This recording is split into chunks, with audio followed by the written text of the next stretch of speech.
Assalamualaikum warahmatullahi wabarakatuh. Perkenalkan, nama saya Muhammad Rayhan Iskandar.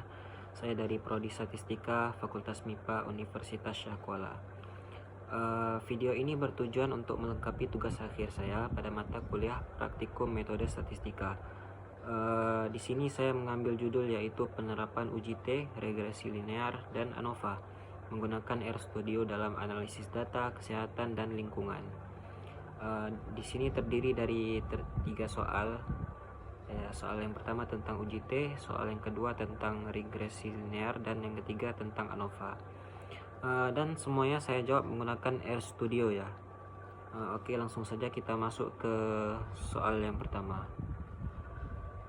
Pada soal pertama ini akan diteliti apakah terdapat perbedaan waktu pemasangan infus oleh 9 perawat antara sebelum pelatihan dan sesudah pelatihan.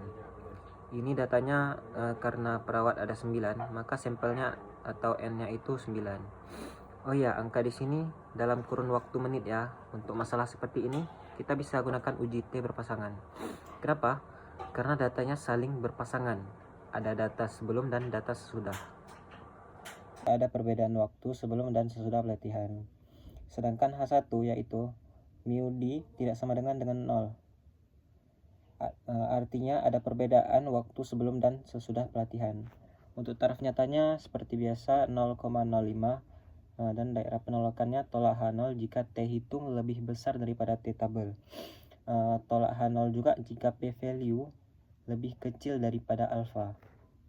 Untuk uji statistik yang biru itu sintaksnya dan yang hitam itu outputnya.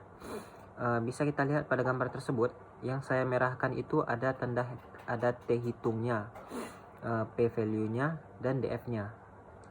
Untuk T hitungnya kita bandingkan dengan T tabel, yang dimana T tabelnya harus kita cari terlebih dahulu.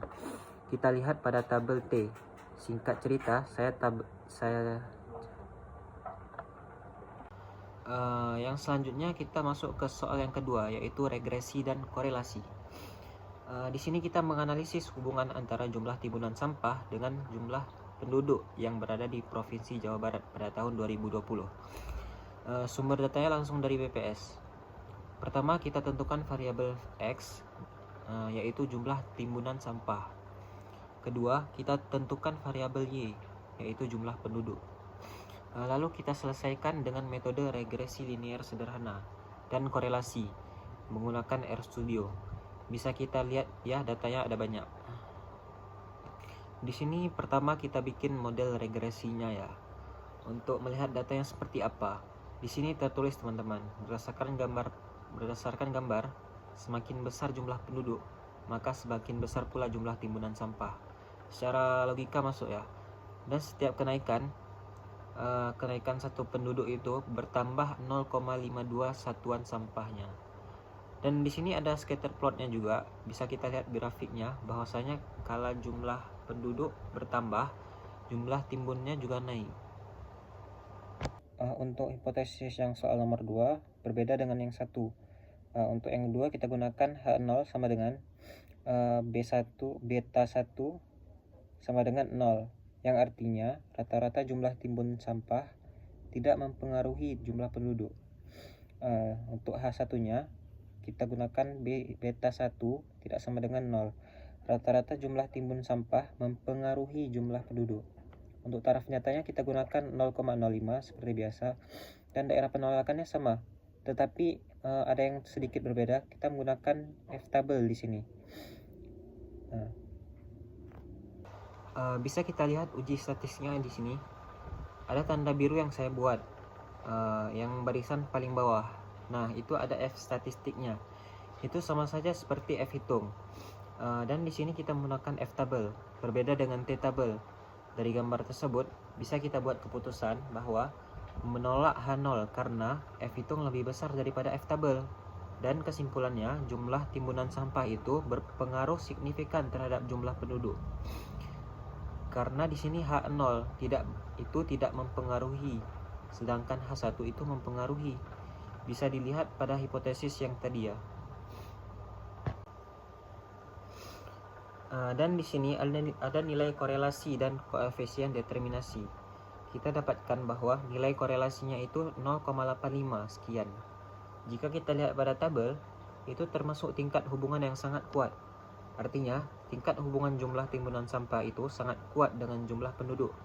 Sedangkan, koefisien determinasi itu menjelaskan seberapa pengaruhnya si jumlah timbunan sampah dengan jumlah penduduk. Di sini kita dapat lihat bahwa 73,92% itu pengaruhnya sisa daripada jumlah sampah dijelaskan.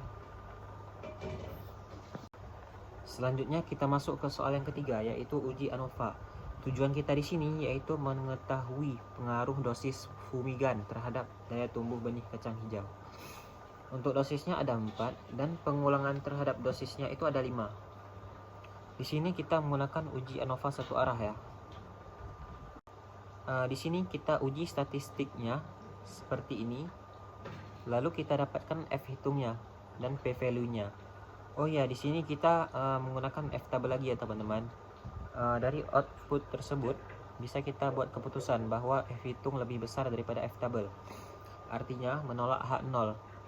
Maka kita bisa simpulkan bahwa setidaknya terdapat satu dosis yang menghasilkan jumlah ulangan yang berbeda dari dosis lainnya. Dengan demikian, dosis berpengaruh terhadap jumlah ulangan. Mungkin itu saja video dari saya.